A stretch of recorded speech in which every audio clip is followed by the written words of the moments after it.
Like I say, unlike other people, which are very much annoying to me and all that other stuff, that's why there's a star on the Kremlin. There's a stars on the flag. There's stars of, like the White House was real, very much real.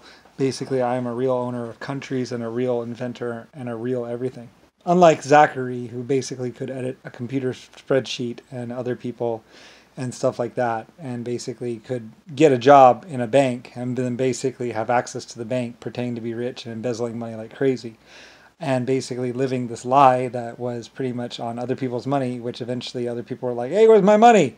Like I said, no banks really actually, banks are supposed to have enough money.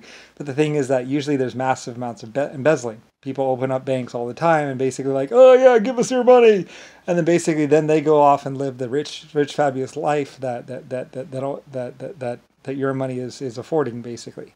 And then later on, eventually, when the bank is tapped out and they pretty much spent all the money, pretty much, people eventually basically go back and basically more than 5 people go back and want their money, basically for that day. And it's like, yeah, we don't have any money. Yeah, like I got this really nice car and this really hot girl, and like I got all these nice things, and like, and that's the story that you get basically.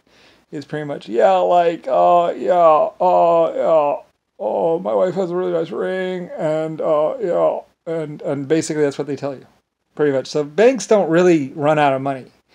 Basically, bank owners basically start banks, and then basically they go live this rich, fabulous life with their family or whatever on your money.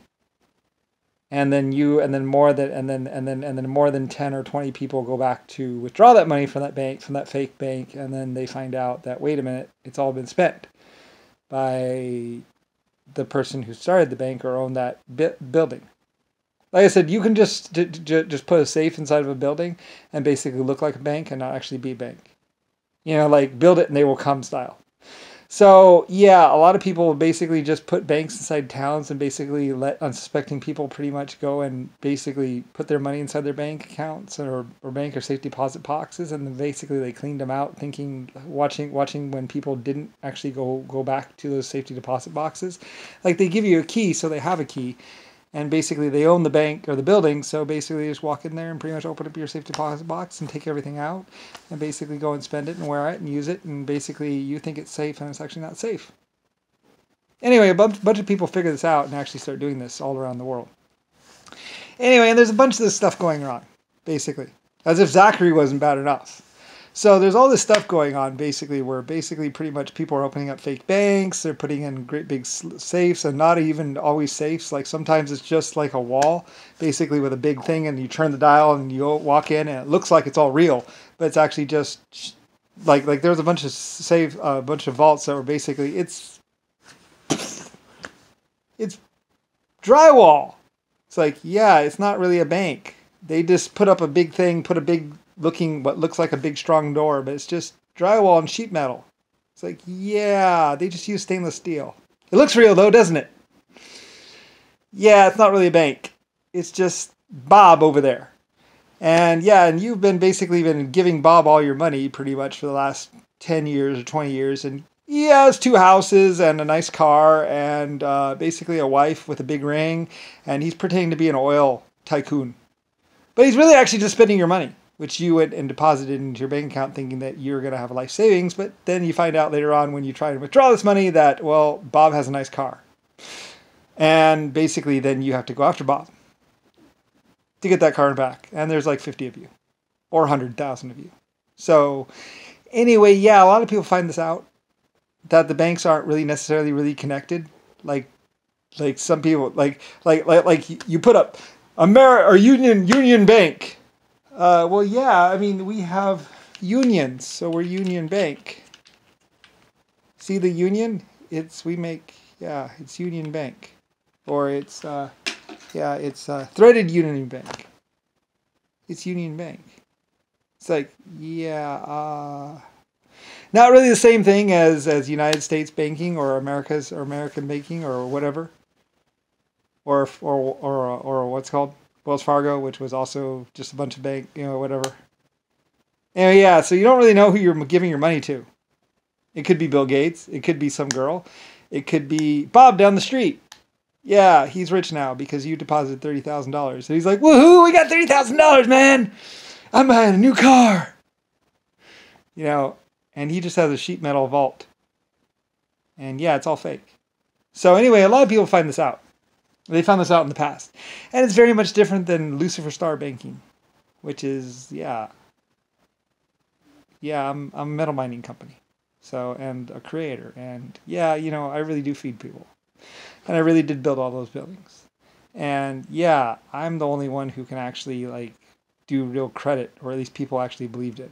So yeah, and then a bunch of other people, which are drug dealers or people with guns or people who could just open up or just basically build a building that was pretty much made out of sheet metal or plywood. Like some of these banks, you could literally just walk up and go, like drive a car into, and basically get out the money. Because they're not real banks. They're just fake banks. Anyway, yeah. Anyway, yeah, like this becomes abundantly clear when some people jokingly rob a bank by running a car through it and basically running the car into the vault, yeah, and basically stealing a bunch of money, because they know the vaults are fake.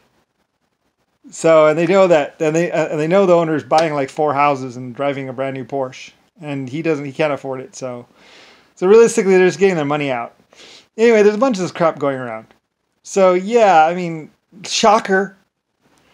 Anyway, yeah, and there's like Zachary and his cell phone things, and people are watching people, and it's just basically chaos. So anyway, a lot of this stuff became evidently clear, and then it was just more of a, oh, we can pull one over on everyone else. You know, and a bunch of people start doing that, and then a bunch of gang members are selling drugs, and it's like, yeah, the China connection. Yeah, the Mexican connection. It's like, yeah, they're just, there's a mine that actually goes between America and the United States and basically Mexico. And yeah, it's about 2,000 feet down there or something like that. And yeah, it's been there for like 40 years. And yeah, you know, I mean, people just drive across the border all the time, taking drugs or whatever they want. Yeah, it was one of my mine shafts, actually. Lusifer Star mine shafts. So yeah. Anyway, whatever. Everyone who goes there knew about it. Anyway, yeah, it goes through, although on the map it doesn't. You drive truck through there. In fact, people have seen semis crossing the borders that way. There's a lot of places where you can go in one side and come out in Mexico, or come out in, you know, you drive in Germany, and then you drive out in Russia. It's like, yeah, it's like a freeway down there. Shocker.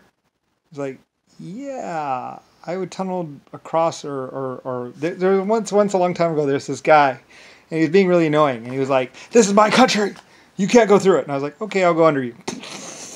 And I did. Went all the way from Russia to Europe. Not really a big deal. Anyway, whatever. I'm Lusifer Star. Epic miner. Anyway, a bunch of people just don't know this. That's what happens when you actually do stuff.